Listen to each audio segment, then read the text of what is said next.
আসসালামু আলাইকুম রহমতুল্লাহি তাআলা বারাকাতু। আলহামদুলিল্লাহ, আল্লাহ তাআলার শুকর যে আল্লাহ রাব্বুল আলামিন আপনাকে আমাকে সুস্থ রেখে কোরআন শিক্ষার সাথে সম্পৃক্ত হয়ে আজ আমরা যে সাবজেক্টটা পড়ব সেটা বলা হয় পূর্ণ হরফ অপূর্ণ হরফ। এতদিন যা আমরা পড়েছি পূর্ণ হরফ, অর্থাৎ কোরআন শরীফে অনেক সময় আছে ছোট ছোট হরফ, কাটা কাটা হরফ, অপূর্ণ হরফ, সেগুলিকে বলা হয় মোরাক্কাব। মোরাক্কাব অর্থ সংযুক্ত বা মিলানো। মোরাক্কাব অর্থ সংযুক্ত বা মিলানো, একটা অপরটার সাথে মিলে। তো সেটা আজকে আমরা যে সাবজেক্টটা পড়বো এটা অত্যন্ত গুরুত্বপূর্ণ। এই মোরাক্কাবের বিষয়টা আমরা নেব ইনশাআল্লাহ। তো আমরা আজকে শুরু করতে চাচ্ছি মোরাক্কাব অর্থ সংযুক্ত বা মিলানো। সকলে আমার সঙ্গে পড়বেন। মোরাক্কাব মুরাক্কাব অর্থ অর্থ সংযুক্ত বা মিলানো। সংযুক্ত বা মিলানো। মুরাক্কাব ডানের হরফকে মুরাক্কাব ডানের হরফকে বামের হরফের সঙ্গে বামের হরফের সঙ্গে মিলাইয়া লেখাকে বলে। মিলাইয়া লেখাকে বলে। মিলাইয়া লেখাকে বলে। মিলাইয়া লেখাকে বলে। সকলে বোর্ড আমার হাতের দিকে দেখেন, এরকম কেটে দেন। এই আরেকটা এখানে নিয়ে আসে, বামেরটা এদিকে নিয়ে আসে। আচ্ছা, ডান দিক কোনটা? নোক্তাওয়ালাটা। যেদিকে নোক্তা আছে সেদিকে। নোক্তা। আচ্ছা, মুরাক্কাব অর্থ সংযুক্ত বা মিলানো। ডানেরটা বামেরটার সাথে মিললে কি হয়? মুরাক্কাব হয়। দেখেন, মুরাক্কাব হয়েছে? জি না। এবার হয়েছে? জি না। এবার হয়েছে? জি। মাশাআল্লাহ। কি মুরাক্কাব হইল? বা। বা। কি মুরাক্কাব হইল? বা। ছিলেন কেমন করে? ডান মাথা দেখে। ডান মাথা দেখে বলেন, মুরাক্কাব ডানের হরফকে মুরাক্কাব ডানের হরফকে বামের হরফের সঙ্গে বামের হরফের সঙ্গে মিলাইয়া লেখাকে বলে। মিলাইয়া লেখাকে বলে। আমরা কিভাবে চিনলাম? বলেন, আরবি হরফগুলো মিলিত অবস্থায় আরবি হরফগুলো মিলিত অবস্থায় তাহার ডান মাথা দেখিয়া চিনা যায়। তাহার ডান মাথা দেখিয়া চেনা যায়।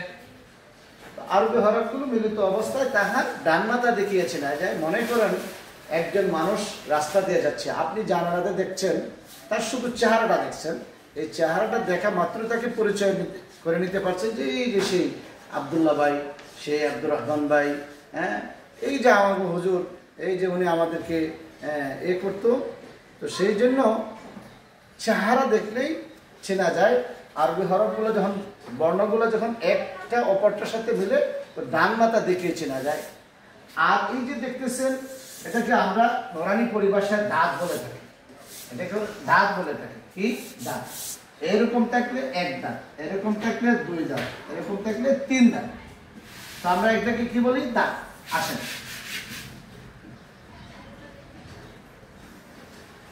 হয় দাঁত, এক দাঁত। এই এক দাঁতের নিচে যখন আপনি এক নোক্তা দিবেন, বা। আচ্ছা, সকলে বোর্ডে আমার হাতের দিকে দেখেন, এটার নাম কি? নুন। নুন। এই এক দাঁতের উপর যখন এক নোক্তা দিবেন তখন এটার নাম নুন। আচ্ছা, এটাকে আপনারা চিনেন কি নাম? এটা তা। এই এক দাঁতের উপর দুই নোক্তা দিলে তা। আচ্ছা, এটাকে চিনেন? জি। তা। এই এক দাঁতের উপর যখন তিন নোক্তা দিবেন তখন এটার নাম হবে কি? তা। তাহলে আমরা পাইলাম এই এক দাঁত দিয়া পাঁচটি হরফ হয়। কয়টি হরফ হয়? পাঁচটি। পাঁচটি। তাহলে আসেন আমরা এটা দেখি।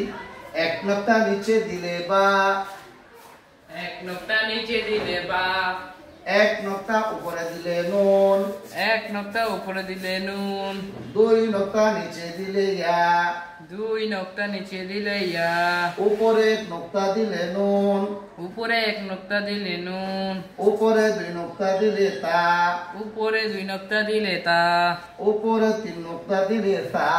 উপরে তিন নোক্তা দিলে তা। তাহলে আমরা দেখলাম এখানে পাঁচটি হরফ হয়ে গেল, এক দাঁত দিয়ে পাঁচটি হরফ। সকলে বোর্ডে আমার হাতের দিকে দেখেন, চিত্র কিন্তু একটাই, শুধু পার্থক্য হয় নোক্তা। সেগুলি দেখতেছেন? জি। এরকম লিখে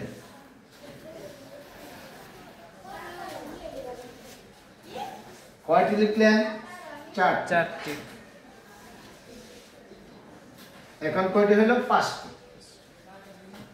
এক দাঁতের নিচে এক নোক্তা দিলে বা, এক দাঁতের উপর এক নোক্তা দিলে নুন, এক দাঁতের নিচে 2 নোক্তা দিলে ইয়া, এক দাঁতের উপর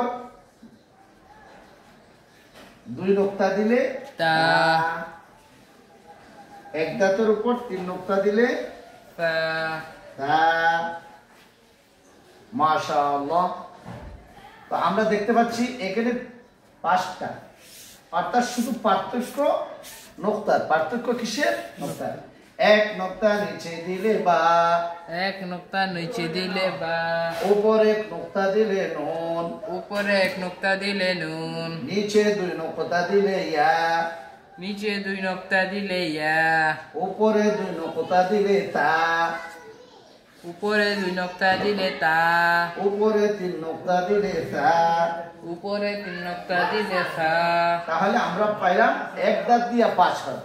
বলেন বা আলিফ, বা আলিফ, নুন আলিফ, নুন আলিফ, ইয়া আলিফ, ইয়া আলিফ, তা আলিফ, তা আলিফ, হা আলিফ। ফা আলিফ, বলেন বা আলিফ, নুন আলিফ, ইয়া আলিফ, তা আলিফ, ফা আলিফ। আলহামদুলিল্লাহ। তো আমরা আজকে যে মুরাক্কাবের প্রথম যে অধ্যায়টা আমরা পড়লাম সেটা হলো দাঁতের পরিচয়, অর্থাৎ এক দাঁত দিয়ে 5টি হরফ। কোরআন শরীফ আপনারা এরকম পাইবেন ইনশাআল্লাহ। আগামী দিন আমাদের নতুন ক্লাস হবে। আজকে আমাদের এই পর্যন্তই। আল্লাহ তাআলা সবাইকে সুস্থ রাখেন। দোয়া করি আল্লাহ তাআলা আমাদেরকে সহিভাবে কোরআন শরীফ পড়ার তৌফিক দান করেন। সুবহানাল্লাহি ওয়া বিহামদিহি, সুবহানাকাল্লাহুম্মা ওয়া বিহামদিকা, আশহাদু আল্লা ইলাহা ইল্লা আনতা, আস্তাগফিরুকা ওয়া আতুবু ইলাইক। আসসালামু আলাইকুম।